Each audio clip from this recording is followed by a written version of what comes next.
Mahalo Day, everyone. This is another live digital Kava session coming to you guys all. I am Mr. Aotearoa, coming straight from Aotearoa. Just another day, another dollar on this Thursday evening on this side of the world. Tua, how you doing? Doing good. It's been a busy week. Been a busy couple weeks. So Mm. I know we've a little bit slacked a little bit on our lives. We've got some messages and comments from some of our viewers and listeners saying, "Hey, are the live digital kava sessions Mm. now only for the paying members of the channel? Like, what's going on?" So letting you guys know, no, it's just been busy with the Just life holidays catching and up. travel. And Yeah. so, yeah. And we're taking the opportunity now. We usually do our live sessions on Thursdays ish, like, right? Usually Hmm. Thursdays. But I'll be traveling the latter half of the week. So I thought, hey, we'll sneak it in today. But things are going great. I appreciate it, Mr. Aotearoa. And Las Vegas, Sin City is still here. God hasn't wiped us off the map yet. So Ooh, we'll keep Viva chugging Las along. Vegas. Viva Las Vegas. Keep it going. Keep the lights going. No, nice. And I just want to let all our viewers know that on the Polynesian Ice podcast, we are live on YouTube, Facebook, Patreon, X, and Instagram. So you guys can catch us on those platforms, and we've got exciting topics that we can all discuss and share, and also we'll if anyone puts up comments and stuff and it's kind of we have time to put it up, we'll also show it up on the screen. But yeah, that's kind of what we've got today. Tua, anything else, Tua, before we kind of get Yes, into the discussions? just a quick housekeeping. Once again, if you want to throw in a digital kava bag, use the super Oh chats yeah, and the yeah, super yeah. thanks.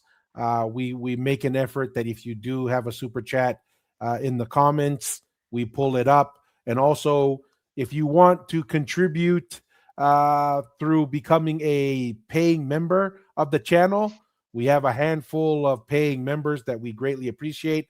As a paying member, one of the benefits of being a paid member is if you make a comment, because you get the icon next to your name as a paying member on YouTube, we make an effort to bring your comments on and answer questions there. But that's another great way to contribute to the program here. And as always, like, subscribe, share, comment. It goes a very long way. We are inching closer to 1 million views on Oh YouTube. oh Yes. So oh every comment, every share goes a really long way. And you know, the activity on social media has been off the charts. So yeah. as we always say, we have the best viewers and listeners. So we really Yes, sir. appreciate it, all that support. So feel free to contribute in that way. We'll jump in. We're going to bring up the banner here. Talk a little bit about the new prime minister from Tonga, Mr. Aotearoa. What's kind of what you heard Ooh. since you're close to the kingdom? You know, what's kind of the situation? It boiled down to two candidates, and the cabinet has made a selection. So Parliament has made a selection. But what's kind of the rundown on that, Mr. Aotearoa? So we'll just go with the two candidates that were nominated was Aisake Eke, the current PM, and the other nominated person was the nobleman Fakafanua. Those two were presented, and they have the election just amongst the parliament members inside the parliament building that was held Monday, I believe. And right now, I think Lord Falafanua is a designate. He has the designate title of prime minister, and I think it's just waiting upon the king to endorse. And I think he will be the new prime minister starting, I think, early next year. So he was voted unanimously, pretty much unanimously, because he had about 16. You only need 14 to become prime minister, and then Aisake Eke only had 10. So it was a pretty, unanimous decision for the noblemen and the people's representative. And yeah, that's kind of how it played out. And he's, to my understanding, he's relatively young, I guess, compared to the other representatives currently in Parliament. He's only 40. He's your age, Tua. So um, yeah. So I mean, he seems like he has the ability to navigate Tonga to probably better outcomes. That's what everyone's hoping for, and that's what everyone is putting their trust in him. And hopefully, he will lead us to better prosperity. So we'll see. We'll see how it goes. But that's kind of the whole summary of kind of what's leading up to this point, Dua. But Mm. what are your thoughts and maybe some details of your maybe understanding of this PM, and maybe and project what you think he can probably do for the Kingdom of Tonga, and not only for the kingdom, but maybe for like all of Polynesia, probably uh, Yeah, that he what can I've do. just I'm just it's interesting. We're getting older. We're getting older, right? And uh the new PM and the nobleman Fakafanua, we went to the same elementary school in Tonga. So he obviously he once he got the title, he goes by Fakafanua, but I always remember him as Kinikini, right? Mm, Kinkin Lao and Kinikini. We used to call him Kinikini. And it's just interesting to see now classmates slash same age group. We're not getting any younger, getting involved. My initial thought on him, obviously, I think around fifth or sixth grade, I think it was sixth grade, he mm, went overseas, I think to New Zealand, probably for his education. mm, Um, so I don't know him too well. I ran into him once in Tonga, I think 2015 mm, at I think it's called Luna Rosa restaurant. We were out there and he was there. Just kind of mm, shook his hand. He doesn't know if he remembers me or not, but I remember him. What I observe of him, he is a very, very thoughtful speaker. Like he was the speaker of the house for a very long time. yeah. Um, and in the interviews I've seen him give, he's very measured and he's very thoughtful. He's not reckless, right? Mm, So I think despite being young, he's going to bring a lot of maturity. Obviously, yeah. we've Mm, we've seen the UFC and the yelling and so forth from the quote unquote older, right? Older members mm, of parliament and ministers. So I think he's going to bring some stability and a level of civility. A mm, lot of his speech was about unity and coming together and making decisions for a brighter future for Tonga. So I'm interested to see it, to see what kind of leadership and structure he brings. But that's kind of my initial thoughts. I want to kind of listen to some of the videos, the yeah. initial interviews that he's had shortly after being voted in. And as you said, Masi, pretty convincing win considering Mm, he got a few more votes than needed, and especially because he is from the noble class. There's a lot of this perceived resistance, and I don't think it's necessarily the people in Tonga. I think it's more projection from the people outside of Tonga trying to perceive mm, that there's this huge tension between yeah. the nobility and the average Tongan citizen. um, but that's what we'll kind of let me pull that up here. Anything you want to bring up, Masi, while I pull this up? Um, no, I probably have to agree with you on that. There is probably false projection from the mainstream media, as because there has been a lot of headlines saying that the nobleman has gone back to power, and all these kind of stuff, and the people are not getting represented. But I think it's a false narrative to project out there. So you know Tonga is pretty peaceful and in cohesive with the responsibility of the average Tongan citizen and the uh, noble class. You know. Not 100%. And one of the big reasons for it, and I think people forget that though you don't have a noble title, but a lot of people are related to the nobles and to the Yeah. family, to the king. So Yeah. this is, in many ways, this is a family affair.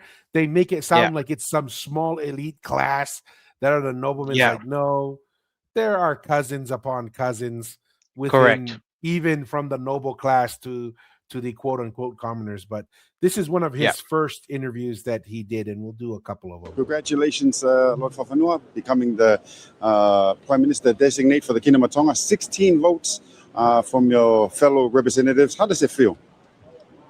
I'm just very grateful that I had the opportunity to run as a candidate, and today very happy that I have the votes from the House, and I look forward to implementing a lot of the vision and work that we have in store for Tonga.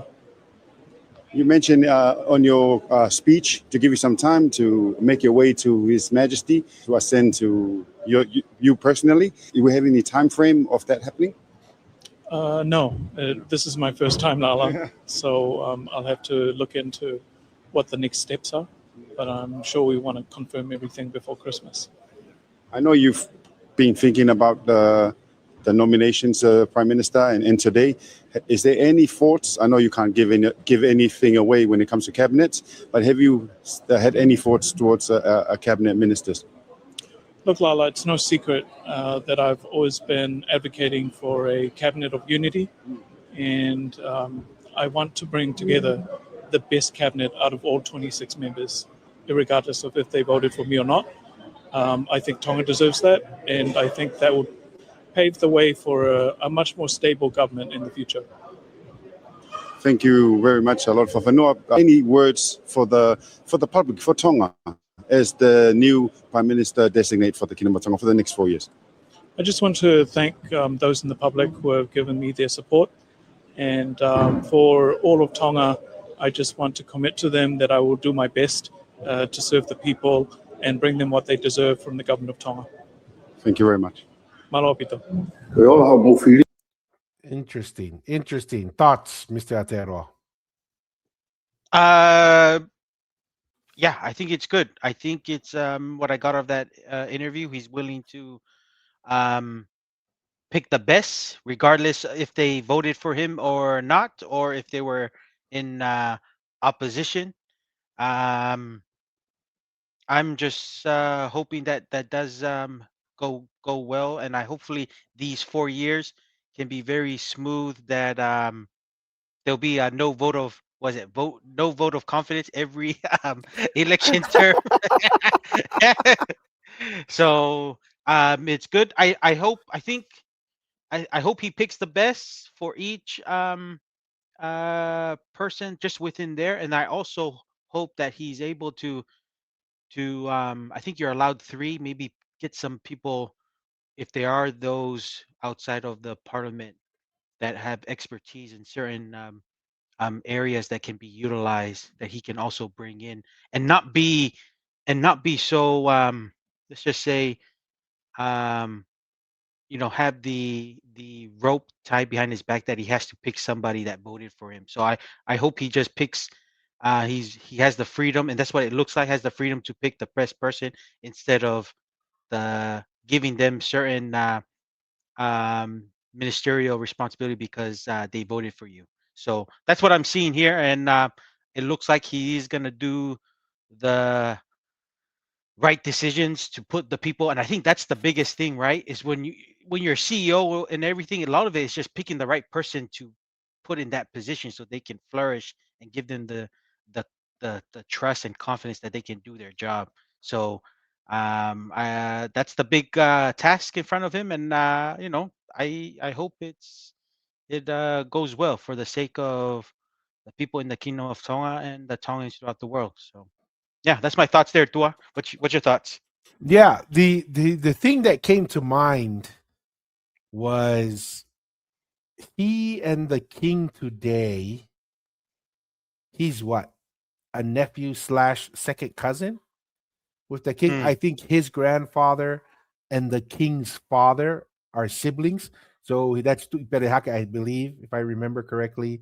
His mm, grandfather is Tupou the Fourth's younger brother, mm, and mm. so I think um, so he has some Tu'i Hatakalawa blood coming through him because obviously uh, his father and Tupou the Fourth's father is the heir of the Tungi title. So I thought Yeah. that's kind of interesting that you have the heir, basically heir apparent for the Tungi title So bloodline, yes. and also the prime minister. So his grandfather is the younger brother of Tupou the Fourth, right? His Correct. grandfather, That's what I and then understand. yes, and I agree with you there. And then to the Tu'i Perehake, which is the title of the younger brother of Tupou the Fourth, he has a daughter, which is his mother that marries into the Fakafanua, Fakafanua. right? Mhm. Okay, and that's kind of how it goes, just for the That's how it ties there. goes. Yeah. Okay. And so I find that a little interesting when we just look Mm, at it from a historical perspective. I'm looking forward to it. I think, to be honest, I was tired, exhausted from the last couple uh, governments. It yeah. not only was it chaotic, but it was embarrassing in many ways. Yeah. Even as a I'm a big Tonga High School fan, but I was kind of disappointed with the Sovaleni government and the high Yeah. number of Tonga High School students that were put in there to see it kind of go backwards from who was the guy before Sovaleni? It was the Tuyo Nitoa. Tuyo Netoa. Yeah. I felt that Tuyo Netoa's momentum at the end of his government, at least there was forward progress on the infrastructure at the Mm, local level, right? mm, I'm a big believer yeah. in that. You gotta improve the daily lives of people out in the villages and the infrastructure, the roads, fishery type infrastructure that impacts the daily lives and allows people to multiply their labor and their productivity. So I really like that. So it was disappointing to see the Sovaleni government, which just really nothing happened. Yeah. Um, and then after that, the votes of no confidence, then a short term. Aisake's government, I feel, was somewhat productive, but they didn't have a lot of time. Yeah. And so it would have been nice to have Aisake have some continuity because it Mm, seemed like he was making some things happen. But mm. there's some new blood being injected, hopefully, some new ideas, hopefully, positive things can come out of it. But I'm hopeful. I'm hopeful, Yeah. but time will tell. I think it really boils down to what you said, Masi, is how good of a team he can put together, right?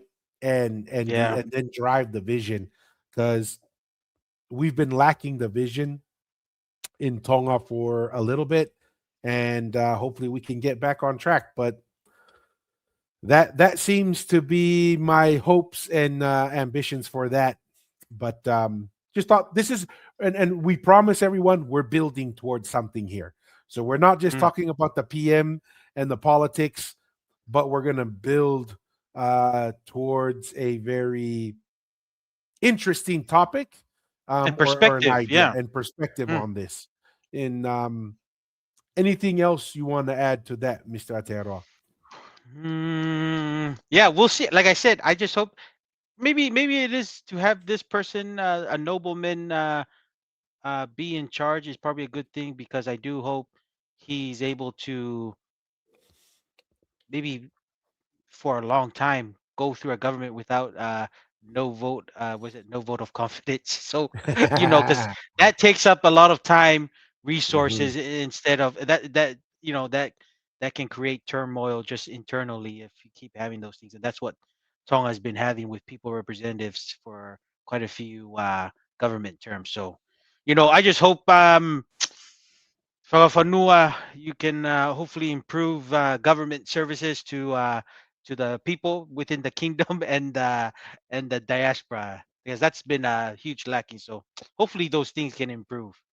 You know, Absolutely. drive drive that. Awesome. So we want to pivot. It's still going to be related. The next topic that we're going to kind of walk through, it's still related to this new government, this new PM, and it is the foreign perspective on democracy, what democracy looks like, what Tonga is doing right or wrong, and it's a New Zealand article here, and it says, "What does the election of Tonga's new noble PM mean for democracy?" I just find this hilarious, Masi, Hmm. because what is democracy? The people vote, they have Yeah. representatives, and the representatives make Vote. decisions and choices on behalf of the people that voted for them, right? So here we are, democracy was executed, and then what's the title here? What does the new noble PM mean for democracy? That's like contradictory. It's like we executed democracy, and now because we executed democracy, we're now concerned about democracy. Really doesn't make sense to me. Basi, any thoughts on that before we dive in? I'll read through the article, but any kind of thoughts on the title here right off the bat? No, it's just more of this colonization mentality. I think some, especially countries like New Zealand and Australia, that really trying to make Tonga more democracy, to make it more like them. That's what I'm thinking, Tua. There's this agenda underneath, and there's this certain I don't know, it's because they can't control Tonga always being independent throughout our history, that they've always had this agenda. The more because like I've said, Tua, I think I mentioned it before, the more democracy you have and become, indigenous people don't do well when the more democracy you have. I mean, in a government, like I said, because democracy, the moral principles in democracy you have, is indigenous people don't do well, because you allow the indigenous or the native people and non-native to have the same equal rights. Then you They get allow pushed open out. borders. Yes, democracy encourages migration. it encourages it encourages, and when you have migration with Tonga so small, you're going to be overrun. And it involves, like, it really emphasizes a lot on the economic, like making it very important. So when you drive economic interest, you're going to need more labor, you're going to need a lot of other things, which Tonga needs to. It's more, I always go with a gradual approach, right? And there's some limitation because Tonga is very unique, and those things that drive the economic activities can really hurt indigenous people. And that's a democracy thing, because I always look at London, which is drive that emphasize economic activity over everything else. And then now the Indians have more real estate than the Englishmen inside of London. And that's Yes. crazy. You know, we've talked about it before. So to me, we've the democracy principles are important, and that's what helps include everyone, which I feel like is the important aspect of democracy. We've had open and honest elections, and then we've elected our representatives, and then the representatives have the freedom to choose their prime minister. And I feel like that's an important aspect of having democracy in Tonga, and we need to leave it as is. But looks like some of these other countries don't feel like when democracy is on their side, they don't like it, and then they have create these narratives. And it's the same reason why people are moving away from getting their information from mainstream media, because um, there's this certain disgust about mainstream media, that they have this certain agenda that is projecting instead of getting all views onto the table and letting people decide. But you know, it's democracy is still there, and election has been in Tonga since the beginning. The only difference is they've just upped the increase of, since 2010, the increase of people representatives, and people deciding who's going to be their prime minister. So I don't know what else they want me. Like I said, do they want Tonga to be like another United Kingdom?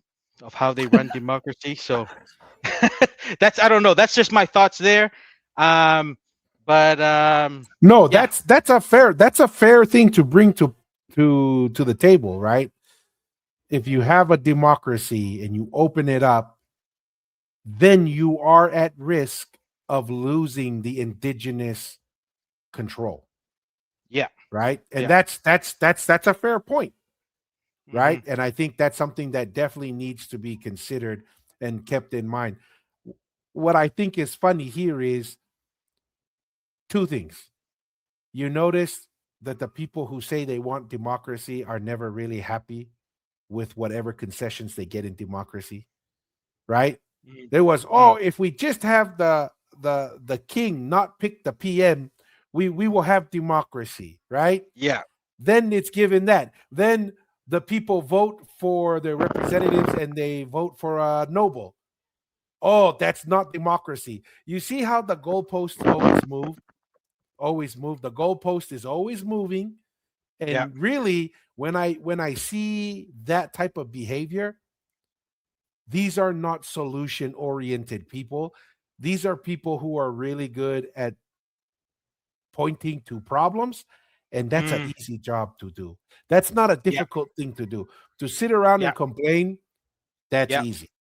But to say, "Hey, I'm gonna provide a solution that doesn't blame some kind of flawed structure," that's the leadership that I think Tonga needs, and that may have been part of the problems in the past. Is people have always been blaming others for why things haven't moved forward. And Mm, so that's something that I think is really interesting. I really want to pull this up here and scroll down because it talks about the same thing about, wasting of the taxpayer money to lift people out of poverty and what's happened. I would love to, what I really want to focus on. Let me see. I'm going to start reading from this portion right here. And it says former political advisor Lopeti Centuri said while he mhm. believed Fakafanua had performed well as speaker, he feared that a noble as prime minister signaled a shift in power back to the monarchy. What I'm worried about is that the reassertion of the nobility and the king's control of government. The political reform that we adopted in 2010 was the relocation of what was called executive authority that was transferred from the absolute authority of the king to shared executive authority between the king and the elected prime minister. What? Centur, That's yes. What are your thoughts on that? no, no, no. I don't know what he's saying. That it was just made as an election process. That's all it was. I don't know what it means. So he's trying to say maybe no noblemen should have any part in the process. That's what I'm thinking. Because I mean, all the noblemen's are gonna have to be part of it because and this is the thing a lot of people don't know. The the Tongan constitution stipulates that the noblemen have to have a part in the parliament. So Mhm. I don't know what he's trying. I don't know. I don't really get what he's trying to say.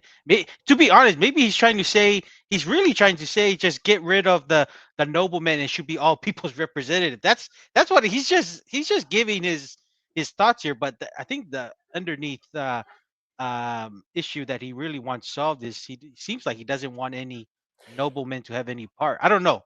I'm just See, reading between that's the lines. Mushy. That's the part that he's basically saying without saying it. Because Io, basically io. saying is we can never have a noble as a PM. Yeah. If we have a noble as a PM, they say, well, That's that's too not close. That's too democracy. close. Everything's falling That's apart. that's an arm of the king, and that's too close to the king. That's what he's trying Yeah. to say. It's like, what the heck? Yeah. Doesn't So make that's what sense. I'm saying. Like there comes a point where you just have to say what you really mean. Oh no, So, and I was gonna say to, and I think maybe the viewers got to understand this of how the Constitution works. The Constitution trumps any law or even keeps the laws in Tonga as it is. So if he's saying for the noble people or the king not to have any part, that means he's desecrating the Tongan constitution that's been there from the beginning and saved us from colonization. Yeah. Because all these principles that's been added to improve inclusivity of having people and noblemen and the king all working together is based on the constitution, and the constitution is the supreme law of the land. So if he has any questions, then he needs to talk about the Tongan constitution, because that's what's setting the foundation of everything. All of these other things that we've done is like, well, they always say mono mono be. It's all little things to help improve the system, but No, the see, and Tonga's that's the thing. constitution, and I don't think the viewers and the even the this guy here has been very subtle with, like what he said. He has an actual belief that he wants to get rid of, but he's very subtle on how he's going about it. But the truth is, he just doesn't want them to be part of it. But if he's saying that, then he's saying that we need to get rid of or change the whole Tongan constitution, which has saved us and brought us this far. And I don't think anyone is inclined to do that. I don't know. That's just my thoughts there. No, and That's my thoughts that there. was what I was referring to, Mussy, when it's never enough, right? So let's say we only elect non-noblemen. They're gonna find something else. And they're gonna find something else. This always, when you pull on that string long enough, Mussy, where does it end up? Exactly where you said. Alupe Taimia, they're gonna say, oh, we need a new constitution. We need a new blah Yeah. blah blah. They're leading towards chaos. That's what they want. They won't say it. They may not even know it. This guy may not even know it, but what he's asking for is chaos. Because what the Constitution and the involvement of the nobility and the king to this day has been order, structure, peace, right? Like that's what this has produced. And they're coming in and saying, we got to get rid of all of that. Because when you Yeah. really think about what they're saying, that's what they're saying. They're going to go, they'll never be satisfied until you just throw out the whole system and come up with something new. And whenever you do that, 99% of the time, there's chaos, there's disorder, there is crime, and worse, it gets even to the point where lives are lost, right? So this is they're all doing it in the name of democracy and quote unquote for the people. And I think it's a very, very deceiving way to go about it, So let me kind of read here a little bit more. Okay. And I'm gonna skip. So he kind of talks about the nobility and so forth, but also remember the first PM after the power was given to Parliament to pick the PM was a nobleman. Yes. Tu'i Tonga, Right? that's right. Tu'i Tonga. Yeah. So I find it interesting. I'm going to read here because this is hilarious. Desa Pohiva, another classmate of mine. So classmate with the new PM, Fakafanua, and then this is Desa Pohiva, my other classmate, but that's from Tonga High School. I didn't go to elementary school with her, but she's also, it says here, Desa Pohiva, daughter of the late pro-democracy leader and former Prime Minister Akilisi Pohiva, went a step further and said the outcome of the vote was a sad day for Tonga's democratic reforms. In a post on Facebook, she highlighted the disparity between the election process for nobles representatives like Fakafanua and the people's representatives. Both voting processes take place on polling day.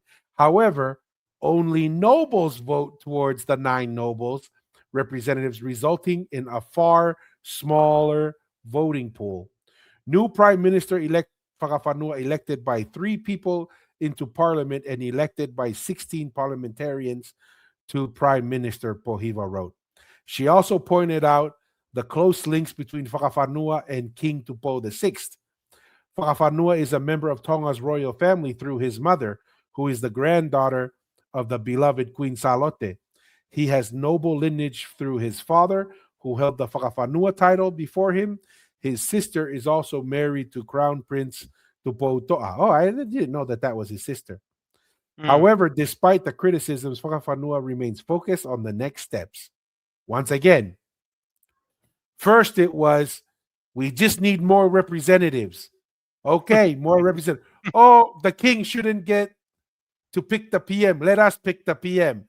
And then once they pick the PM, it's like, I appreciate Tatesa. I mean, she's a great person. I know her. She's a reasonable person in person. Yeah. But I She's couldn't a think good. more differently than her on this, right? Mm.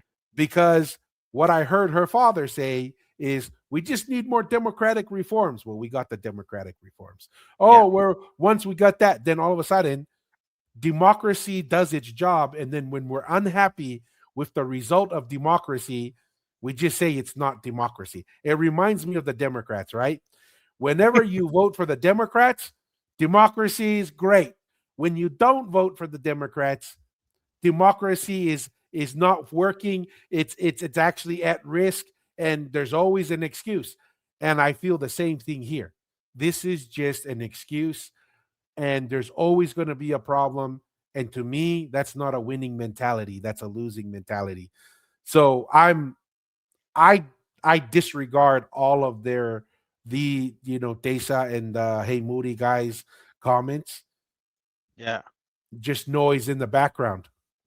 Yeah. Democracy has Well, done its job in Tonga. yes. And that's the thing, right? I don't know, like, the thing is, the whole process, Fakafanua only can be prime minister if he had he won unanimously, so he had to have maybe 6 or 7 people's representative members vote for him. So why, the people who did this article, instead of doing lazy journalism, maybe try to interview people representative, because they're most likely voted for the PM, and ask their thoughts of why they chose it. I mean, like, that's the thing. The people's representatives determine who Who will becomes be prime PM? minister. If they Yes, all win so against the nobles, they would have yeah, their PM. they win all the time. And like I said, it's a exhaustion, like what you said, Tua. The past few governments that have came by, people and the parliamentarians, they're all tired of the infighting and stuff. They wanted some fresh face, new blood. And the best thing to do that is give opportunity for a noble and let it run its course. And then, like I always find, that was Akarishi's strong point. It was very just critiquing and criticism. But then when he had an opportunity to lead, it really went nowhere. There was a lot of corruption and issues that happened during his time. And you know, then when you put the lines, then Desa Pohiva is a daughter. It's just continuing that same thing. Good at critiquing and all these things, but um because they're no longer in power. And then once her father had the chance to do Tonga better, people just rejected it, and they chose something else. And even if you look now, um, Tonga hasn't really elected a lot of the pro democracy or full Ever since they democracy had power. candidates. Yeah, Ever ever since since they they've had had power. power, they lost power and they've been fragmented ever since. Because they like I said, they just wanted power for themselves. It was not about having better governance. It was all about having more power for themselves. That's all it was. Yeah, and I think this is the reason why, and we're gonna build towards an observation here, but this is why, as Tongans, as Polynesians, we have to understand who we are as a people, what makes us unique, what makes us different, and don't just fall for these ideas that are coming from overseas and from the West. We're not Yeah. saying that totally disregard them, but you have to take them in their context and understand, does this really make sense for us? Right? Are we New Zealand? Right? Are we America? Should we be 100% um, materialistic, 100%, uh, democratic? Does that something that makes sense? Yeah. And we Yeah. have to be very thoughtful about it. And this new PM is bringing up some old concerns, and the same old arguments have been resurrected from their coffins for one single reason: because he's a nobleman. And it's not because what ideas he brings, what talent he brings, what vision he brings. The opposition is simply because he's a nobleman. Yeah. Right? Well, And to me, that's a yes. weak argument. No, and they went even further. Then they're really microscoping his family ties and saying, this is why the thing." And then his sister being more the crown princess, and all of these. Then bringing up his mother being the granddaughter of Shoutout. Like, they're all like tarnishing, trying to make it these are bad links, when a lot of it is positive and good links. He's put in a position to bring the average Tongan and the people of nobility all bring it together, and he's going to represent both sides. And that's not going to be easy, because now he's going to, he has more responsibility. People always think that being in a leader is going to be easy and going. And then you look at the last few terms, it's been internal chaos and no vote of confidence. He still has a lot of challenges and obstacles to go through. But to me, it's just give the man an opportunity. It's just lazy journalism to just say that it's going backward. And then not only that, the typical New Zealand journalism, then they focus on the most proactive democracies that want to go full democracy, like New Zealand, those two Tongan individuals, and then get their views and put it out there for everybody. Not even getting a Tongan, somebody who is on the different scale, to give their opinion why To this is a balance it positive out. thing. Yeah. To balance it out, it's controlling the narrative there. But yeah, that's my thoughts there. And it's that this is going to be interesting. We'll see how this government goes. The next thing I want to bring up is the King of Tonga recently rededicated Tonga to God. Right? Hikureo, let's go. Hikureo, right? And rededicated it to God. And this is a renewal of Tupou I, Fakafanua, right? Where he does the famous story is they're all meeting Tupou I and all the nobles. Yeah. And they're saying, how are we going to protect Tonga? Some people say, oh, we should talk to England. We should talk to France. All these options. And Tupou I says, nope, we're going to rely on God. That's the only person who can save. And that's where he dedicates his land, his country, and his people to God. And Tupou VI just did the exact same thing. Nice. This month, I believe it was this month that he did it. So we're gonna listen to it in Tongan first, then we'll read. There's a good little translation of it here, but let's first listen to the dedicatory prayer first. Ke tau whakafou, ai COVID-19 he a Tonga, mo e o tua masu mawhi. E Jehova, kawawen mo kakai Tonga. Mau puno ho ao, ke whakawhetai mo whakamalo atu, I he loto honga mo oni. I ho tauhi mo malu I ki mautoro. Ne whaki atu e mau Tu'i, ta whahau Tupou Ruaki. Ke mau tofi atu ki he awhiona. Koe tahai COVID-19 te whakariwai, ke mau hoko, ko kautaula e iki mo tisai pare, o whai mooni e tauhi ki he awhiona. Ke mau uki e tau tangata, mo e Tu'i Whanua, o hange e ko ia na e whai ho mau Ruaki whaa. Ke ako, mo tui pikitai ki he alo, ko sisu kalaisi, pe au ai auha Tonga, koe masiwa ilo. To hifo mai mua, ho lau maari e maoni oni he ahon, ke whakaivia ma kehe ki mautolu. Ke maulawa tawhi, ho whikau he ongo furu, ko e makatunga ho ngahi ko nistu tone, ma isleri, mo ha tangata. Mau kau whakataha mo Isleri, ko kakai na e whiri ko tofia. Ka koe Tu'i o Tonga, na ne whiri e ia e awhiona ko mau tofia. E Jehova, ko toi momo i atua Tonga, ai kakai, kere mo e whanua kotoa. Tari mo ki mātou, e kui kai ha mātou e tauhi whalalaanga. Pe ha mātou e maluanga.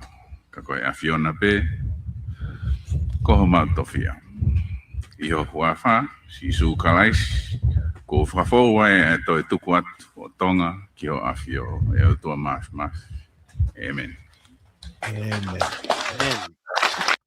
And can you see this text, Masi? Are you able to read this text? Yeah, I can read it. Go ahead and Okay. read it for us. This is the translation for the prayer at the bottom where it says, Lord God. Okay, so here's the translation. Lord God, here I am with my people in Tonga. We bow in your presence to praise you and to thank you for a grateful heart for your care and protection. Our King, Taufahau, Xiaoxi Tupou I, gave Tonga to you. God and Tonga are my inheritance, a Levite covenant, so that we become your faithful and dedicated priests and disciples.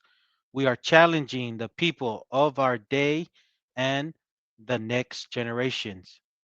Let your Holy Spirit come down upon us today to empower us to keep your 10 commandments, which is the foundation of your instructions for Israel and mankind.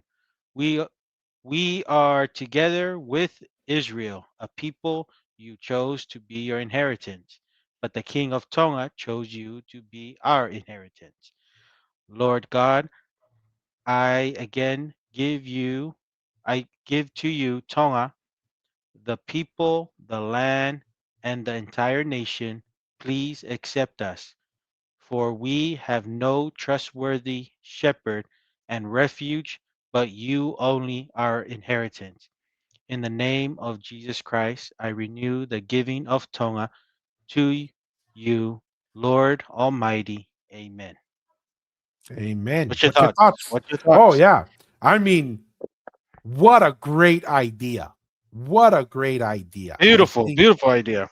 yes, I think this is the type of vision and the type of leadership that's needed right now, Mm, right? Tonga's gotten a little bit too chaotic with we need more rights, we need more control over the government, we need more blah, blah, blah, all that other stuff. mm, We need to go back to the basics. What makes Tonga Tonga? What is unique? What what is it that makes us different? And I think this is a very powerful statement of our religious perspective and our faith is the fundamental piece of Tonga, and mm, not just Tonga of now, but the Polynesian Empire as a whole. This mm. is a core principle of the empire, the political, the social, the administrative, but the highest power was always the spiritual and the faith Religious. part, Yep, the yep, religious part yep. of it. So I thought that was really, really interesting. I did like one thing after I get your comments, I want to dive into he says a Levite covenant. I think that is Yeah. very interesting. And so I really enjoyed this. And I think this is a very interesting tone to set going into the Mm, new year because mm, Tonga needs this badly, in my opinion. mm, mm. No, I was just going to say this is such a good launching pad for our Prime Minister designate, nobleman Fakafanua. Like, this whole rededication of Tonga to God, and hopefully, with this there's a good launching pad to go off from to bring some leadership, some direction, and be able to lead with righteousness in a sense of when I say righteousness, in a sense of putting the people in the right place, feeling not obligated to owe anything to anyone, because you are putting the people in the right spot to elevate and empower Tonga to be a better Tonga for the future. So that's what I think here. It's an awesome prayer, and that's what I think for Lord Fakafanua. It's a good launching pad to go into with some new fresh ideas and blood, and it's good. Maybe get somebody younger to do all the heavy lifting, because it's a lot of work. It's a lot of um, brain power, and there's gonna seem to be some politics coming his way, that it's gonna take some lot of energy to navigate and withstand. And and this prayer is just a good reminder of people as a whole, of our priorities, and if we have a priority that maybe we need to reshuffle or prioritize in our daily lives, this is a good reminder of what we need to do. Not just people within Tonga, but Tongans and Polynesians throughout the world, that we need to prioritize and remember our rich heritage. This didn't come from thin air. This has Nowhere. come Yeah. from nowhere. This has been built for the ancient. I'm gonna call it the ancient times, built from the Mhm. ancient times to now. And it's awesome to see that rededication and re-emphasize that it's still alive and well. Our connectedness to the divine power, and the divine power is, and the head of that divine power is God the Father. And what I really liked was the Israel was, God chose them to come through, born the Savior, but Tonga chose God the Father to be our inheritance, which is such an awesome line that the King Tupou VI spoke, which is very cool, because it's easy that God can choose to be a servant and you can see a yes or no, but I think it's a lot more difficult for a mortal person to choose, say, God, we choose you to be our shepherd, be the head. Yeah. So I thought that was pretty cool. No, 100%. I do want to highlight this before we go to the next topic here real quick.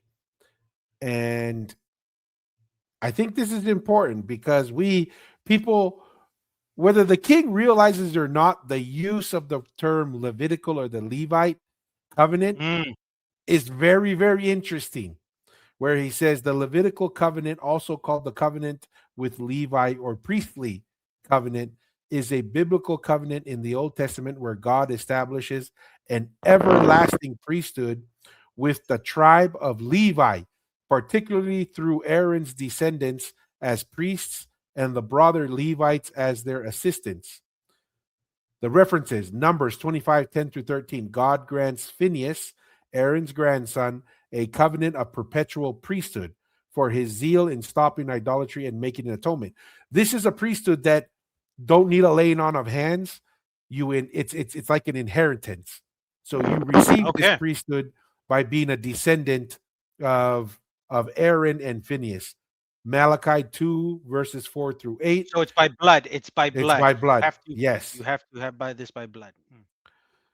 Malachi 2 4 through 8, God refers to my covenant with Levi as one of life and peace, where priests teach truth, walk in integrity, and turn people from sin, but rebukes later priests for corrupting it. Jeremiah 33:18 to 22 parallels it with the Davidic covenant, promising Levitical priests will always offer sacrifices.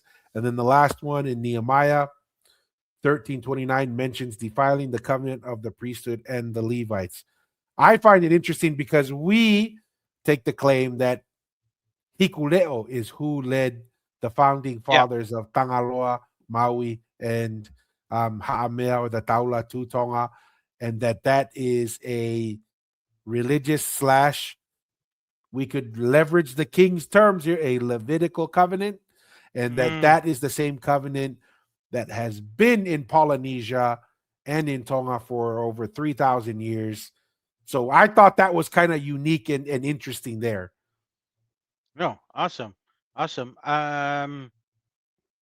Yeah, I mean, did you want to go ahead into it and probably maybe further provide your breakdown on your Yes. perspective on some of the the things that came to your mind while this rededication was happening to Yes. Tonga? That'd be awesome to hear. Yeah. So this segment we're gonna call the rebirth of ancient Polynesian government structure. So like we mentioned earlier, we're building towards something, right? We talked about the PM. We talked about this foreign idea of democracy and why we need to get rid of the PM and then the kings and the so forth. And then watching the king rededicate Tonga, which is a priestly, right? That's a priestly, Mm. that's a Levitical, a priestly prayer he's giving, Mm. a priesthood Mm. prayer on behalf of his people. Then it dawned that, is this really a new government? Is this really a foreign structure government that Tonga has today? Or is it really a rebirth of the traditional Tongan government systems? So what I'm going to bring up is, let me see. Let me share a screen. I'm going to bring up something here, a window, and share this because I think this is important to kind of have as a reference. So we've shared this Oh, yeah. before, right? So over here we have the Tu'i Tonga, then that was pretty much had all religious, all political, all administrative Correct. power Everything in within one. everything, and really pushed a lot of the parliamentary type work, the daily affairs, to the Falefa, but ultimately the Tu'i Tonga was directly involved in that, and the Falefa ran the government and the civilization. Then with Kaulufonua, he reorganizes the Falefa and creates the Tu'i Hatakalaua. And the Tu'i Hatakalaua is assigned the political, the administrative, the military power. That's Mm. who run the day-to-day affairs. And the Tu'i Tonga maintains the religious, the priestly, right? Mm. Or, the religious power, which was the Yes. higher and the greater and elevated power. Then later, the Tu'i Kanukupolu is installed to do the same work that the Tu'i Hatakalaua had, which is the day-to-day tasks, Mhm. right? So this is important context to have in mind. Then with Tupou I, the last Tu'i Tonga, who still has the priestly power, the religious influence, and the higher power, he Correct. does something miraculous. What does he do? He gives Tupou IV the Taumafa Kava, which is Yes. in a sense Yes. handing over this religious elevated power, this soft power Mm. of running and representing the people of Polynesia and Tonga to God, right? Mm. That's what made the Tonga unique. He was kind of like an intermediary between God and the people and represented that connecting piece. He gives that to Tupou the First, and then Tupou the First establishes a Western government, right? A constitutional monarchy. And in that constitutional monarchy, what does he hand over to the PM? The running of the daily aspects of the government, The right? daily affairs. The daily affairs. And then it progresses to today, and you look at what just happened today.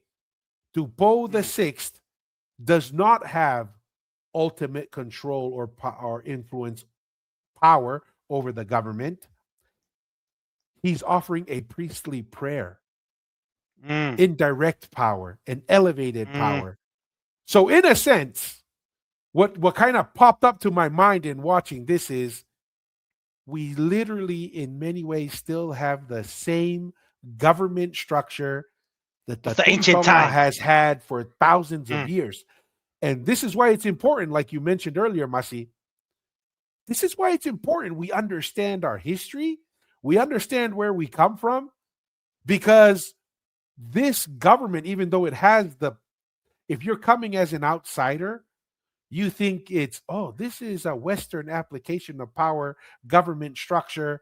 Tonga just folded and took on the Western political structure. But if you understand Yeah. Tongan history, this is literally a rebirth of the Tu'i Tonga, the Tu'i Hatakalaua, and the Tu'i Kanukupolu. And then what makes it even more ironic, the Tu'i Hatakalaua is now the king, right? And is leading. And then a member or a member of the Tu'i Hatakalaua family is now the prime minister, which is Mhm. the same thing that happened with the Tu'i Tonga and the Tu'i Hatakalaua. Two brothers established these two powers, two closely related. One is to oversee the spiritual, one is to oversee the temporal and day to day. And I just thought, what a parallel from 2,000 years ago to today. We are still looking at the same structure. And wanted to get your thoughts on that, Mr. Aotearoa, on what you think. No, I think that's a great perspective that you picked up, Tua, and I'm happy that you shared it. So you're pretty much saying that the religious caretaker is the current Tupou family, which is Tupou VI, right? With his rededication of Tonga as like the priestly kind of, the religious caretaker, and then the prime minister being run as today are doing the pretty much the daily affairs with Yes. all the the running of the country. That's all of the let's just say the the Tu'i Hatagalawa and the Tu'i Kalupolu of those ancient times. That's what the prime minister role is having. And then you brought up a great point, because that's what Tonga, right? That's what Tonga has been doing from the ancient times.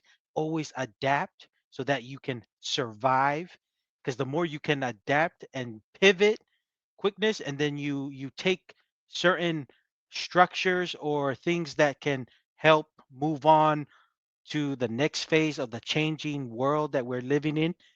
You find, like what you said, to the structure is still the same of the ancient time. It's just with different names. I think Maui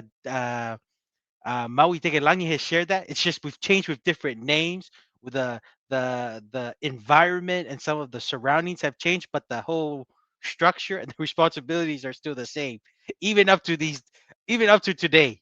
Yeah. Yeah. No, and So that's something that we can learn a lot from, is if you understand who you are at the core, you can make the adjustments around the branches, right? yeah, But the root, yeah, because you understand your root, fundamentally you haven't changed. Even though mm, the perception can be from the outside, well, you used to have 10 branches, now you have 7. Well, yeah, yeah, because a storm came, and if I had 10 branches, I could have blown over and died, but I shed 3 of them so that I could have less resistance from the storm and that my roots could hold me. But the root and the core is the same, right? mm, Like, what really was interesting to me is Tonga fundamentally hasn't changed. yeah, That's what kind of shocked me, is fundamentally we are the same core, the same structure of having a elevated priestly king, mm, having a king who a kingly role that takes care of the administrative, the political, and the daily, and then you have the nobility and the people underneath that. And this is a powerful thing. One could make the argument this is what makes us different. This is what mm, separates us from New Zealand and Australia and everyone else. So why would we want to give that up just to be someone else? Like, that doesn't make any sense to me. That's like you grew up your whole life, you knew who you are, you know your family, you know your duty and your responsibility, and you give that up to go to pretend that you're something that you're not, and you're mm, just going to throw it away. I could almost guarantee you will not find happiness. You are not going to find fulfillment, because you are sacrificing who you are as a core for someone's idea of what you should be that you will never achieve. And Tonga needs to realize that. They need to understand what makes us special, what makes us unique. And we can make adjustments, like you said, here, Yeah. there, make adjustments, but don't forget the core. If you get rid of the Yeah. core, and right now, I think it's safe to say with what you said, Masi, the core is the Tongan Constitution, because the Tongan Constitution is what is holding. It is what has given a modern structure to our ancient way of life and our ancient structure. And Yeah. it's been going on for thousands of years. No. Awesome. Awesome. Great perspective, Tua. And then did that come in? That's the thing. Did that come into your mind when you watched it, or did you like Yeah. after you watch it and then like over time you're like, dude, I this is was just another interesting parallel that I've just come it, up it with. was when because I was putting the program together yesterday and today, and it was after I watched Tupou VI give his prayer, and I thought, what is going on here? I said, this is great. And then all of a sudden it came to my mind. It's like, this is exactly what our ancestors have been doing for thousands of Thousands years. of yeah, yeah. Right. That's And what you, and yep. and what makes it amazing is, even if we go more democratic, but we keep the king and the constitution, it still maintains the core framework of this. Mm, Right? This core mm, framework doesn't change. You notice right here, this was the core right here of the government, religious day to day. Then it was restructured to this structure, very similar to the Tu'i Tonga with a wharewa and everything. Then Yep. it was restructured to this, right? And then with Tupou the First, it's restructured to this. And the priestly responsibilities has always remained, and a day-to-day affairs responsibility has always remained. It's literally the same pattern over and over. So you know how you brought up a comment if we applied more democracy principles. Do you have any ideas what you think you wanted to see things maybe further democratized? Any ideas that you think of now? Yeah, my biggest idea, when What's that? democracy speaks, accept it as democracy. Like right now, like what happened now? Yeah. Nothing is more democratic than when democracy chooses its leader to say, we respect the choice of the people. That's the only change. The only change I would ask people that really matters, the only change that really matters is when democracy is executed, like it was just done in this last election, then don't come out and say it's not democratic enough when it was democracy. That's the only change I would ask people to say. Is like, Okay. did the people vote for their representatives? Yeah. Do the representatives hold the power in parliament? Check. Did those people vote in favor of this prime minister? Check. What else are you looking for?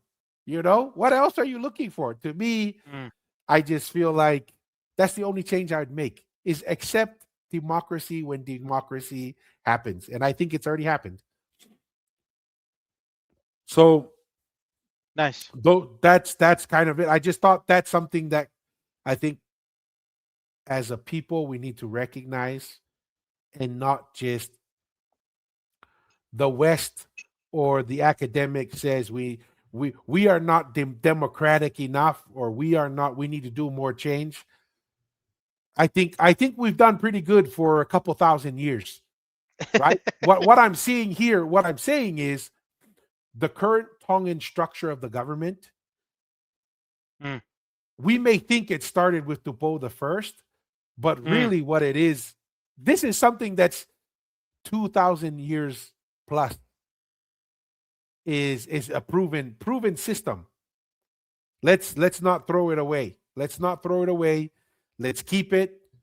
Let's make the monos on the side and so forth, but let's keep the core. Yes, sir. That's the foundation. Like what you said, Tua, when we have the foundation, easy to adapt, and we can prune and stuff, and make branches grow a different way, but the root can always stay the same. Yeah. No, 100%.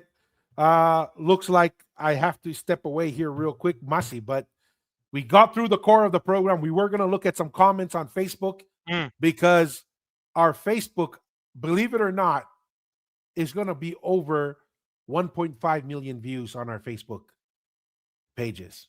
So we wanted to kind of hopefully take some time to kind of answer some of the comments on Facebook, but we're going to come to it in the future. Closing comments, closing thoughts, Mr. Aotearoa, and we'll close out the live for today. Closing comments. Awesome. That's my first time seeing I've seen a piece of it, but didn't hear the whole thing. Tua, it was awesome to discuss it, be reminded, and I really enjoy the rededication prayer by Tupou the sixth. Also wish Fakafanua on his responsibility of being the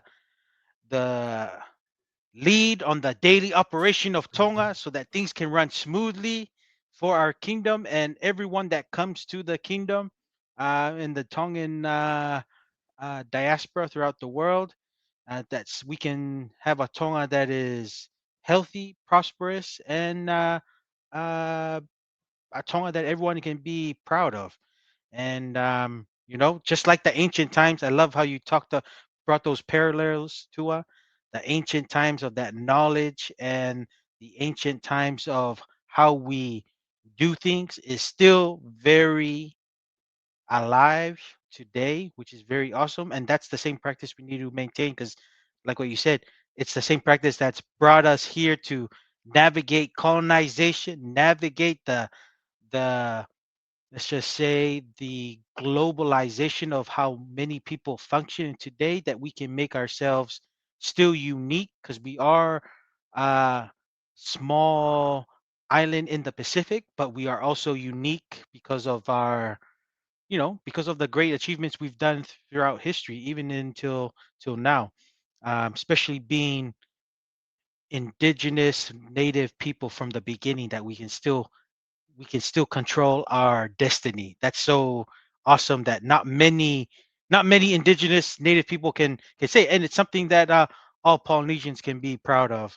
And yeah, those are my closing comments. I'm very grateful and thankful for all the viewers' comments and discussions.